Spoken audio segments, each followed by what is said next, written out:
एक बार की बात है, एक गांव में रोनी और रिया नाम के पति पत्नी रहा करते थे। दोनों की नई नई शादी हुई थी। रोनी और रिया एक दूसरे से बहुत प्यार करते थे। एक अमावस वाली रात रोनी उठता है और घर के बाहर निकल जाता है। रिया भी उठ जाती है, पर डर के मारे कुछ नहीं बोलती। ये रोनी हर अमावस को ना जाने कहाँ चले जाते हैं। अगर इन्होंने अपनी कसम ना दी होती तो मैं जरूर पूछती।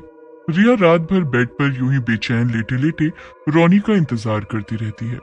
अगली सुबह रोनी घर वापस आता है, लेकिन रिया रोनी से कुछ नहीं बोलती। एक दिन रिया रोनी से बोलती है, रोनी, तुम अमावस की रात कहाँ जाते हो? इसके बारे में क्यों नहीं बताते? मैं आखिर पत्नी हूँ तुम्हारी, मुझे जानने का हक है। लेकिन रिया की बात सुनकर रोनी को गुस्सा आ जाता है और वो रिया को डांट देता है। रिया, मैंने तुमको शादी से पहले भी बोला था कि तुम मुझसे अमावस की रात के बारे में कुछ नहीं पूछोगी, ना ही कोई सवाल करोगी। अगर तुम्हें मेरे साथ रहना है तो रहो, नहीं तो चली जाओ। रोनी को यूं गुस्से में देखकर रिया डर जाती है और वहां से चली जाती है।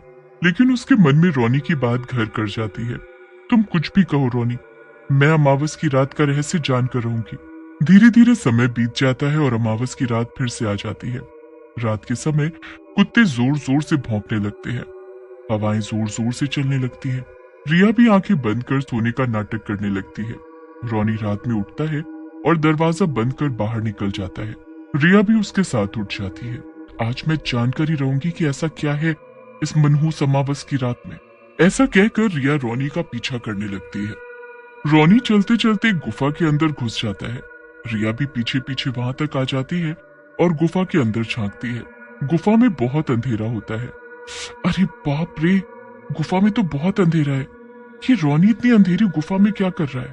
तभी उसे रोनी के तड़पने की आवाज आती है। रोनी की आवाज सुनकर रिया से रहा नहीं जाता और वो डरते डरते उस अंधेरी गुफा में घुस जाती है। जैसे ही वो थोड़ा आगे जाती है, वहां रोनी अकेला खड़ा तड़प रहा होता है।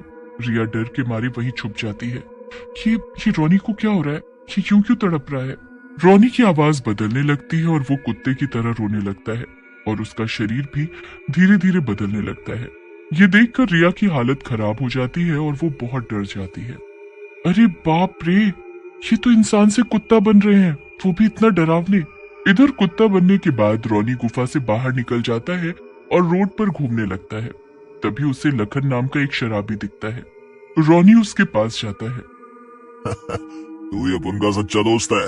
इतनी रात में अपुन अकेले घूम रहा है, लेकिन साथ सिर्फ तू दे रहा है। ले दारू पी मेरी जान और जिंदगी के मजे ले। लेकिन कुत्ता लखन को देख गुस्से से गुर्राने लगता है। इस बात पर लखन को गुस्सा आ जाता है। अबे शराबी, समझा गया अपुन को? एक तो तेरी औकात से महंगी दारू दे रहा अपुन, ऊपर से अपुन को इच घुर्रा रहा है। चल भाग यहाँ से। ऐसा कहकर लखन जैसे ही कुत्ते को मारने की कोशिश करता है, कुत्ता लखन के ऊपर हमला कर देता है और थोड़ी ही देर में लखन को मार डालता है और उसे खाने लगता है।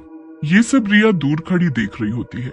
ये सब देखकर रिया घबरा जाती है और घर जाकर सो जाती है। अगली सुबह रोनी वापस घर आता है, लेकिन रिया उससे दूर दूर रहती है। रोनी उसके पास जाता है और बोलता है, क्या हुआ मेरे सपनों की रानी को? क्यों भाग रही है मुझसे दूर? बताओ, इस बंदे का क्या कसूर? लेकिन रिया रोनी को कुछ नहीं बोलती। लेकिन रिया का डर मन से नहीं जाता और अमावस की रात फिर से आ जाती है और रोनी हर बार की तरह घर से बाहर निकल जाता है। हे भगवान, लगता है आज फिर कोई मरेगा। ये सब मेरे रोनी के साथ ही क्यों हो रहा है? क्या है ये सब? मुझे कुछ करना होगा। उधर हर अमावस के बाद मिल रही लोगों की कटी फटी और खाई हुई लाशों से गांव वाले बहुत घबरा जाते हैं। एक दिन रिया टीवी देख रही होती है, तभी उसे टीवी में भी वही सब दिखता है। टीवी पर का पत्रकार बोल रहा होता है, चैन से सोना है तो हमारा चैनल देखिए। एक शैतान जो हर अमावस को मारता है गांव वालों को और फिर खा जाता है उनका सर। कौन है ये? इसे ढूंढ कर रहेगा हमारा चैनल वंडर ऑफ स्टोरीज।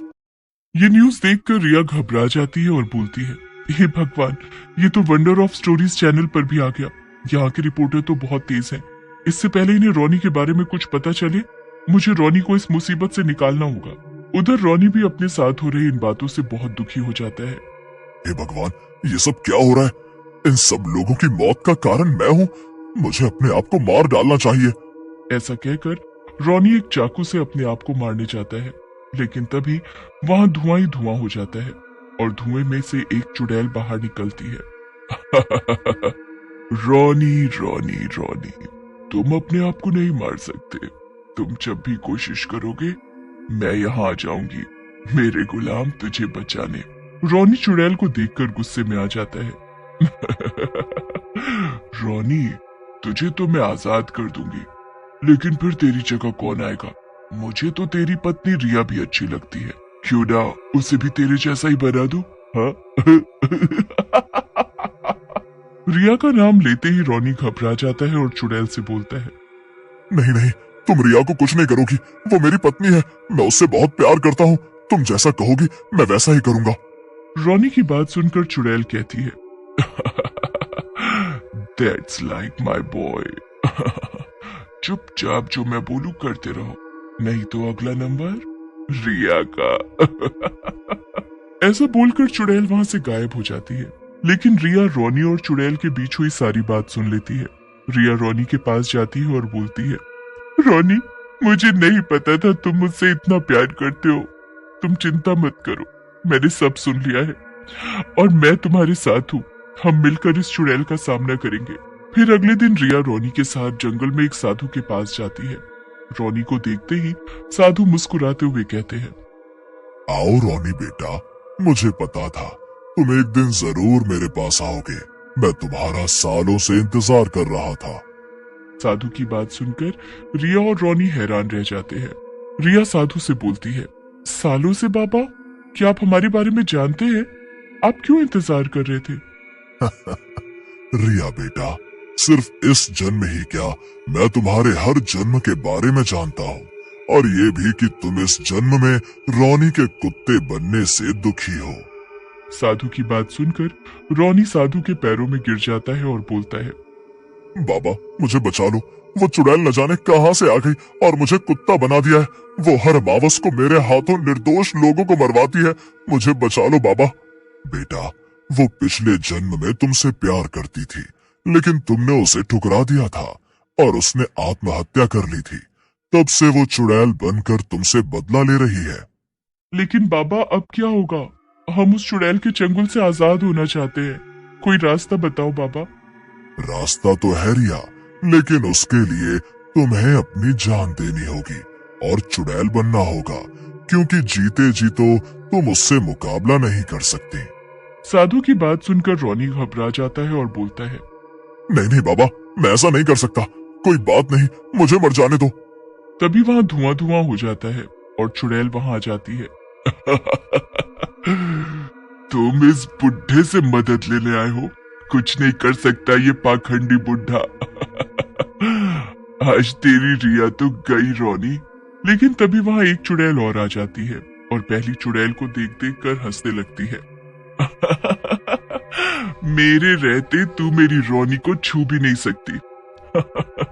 अपनी बेइज्जती देखकर चुड़ैल दूसरी चुड़ैल से लड़ने लगती है, लेकिन दूसरी चुड़ैल बहुत ताकतवर होती है। वो कुछ ही देर में चुड़ैल को मार डालती है। तू मेरे जीते जी कुछ नहीं कर पाएगी मेरे रॉनी का। रॉनी साधु के पास जाकर बोलता है, बाबा मेरी रिया को ठीक कर दो, नहीं तो मैं भी अपनी जान दे दूंगा। तुम चिंता मत करो बेटा, जाओ और अपना और अपनी पत्नी का ख्याल रखो।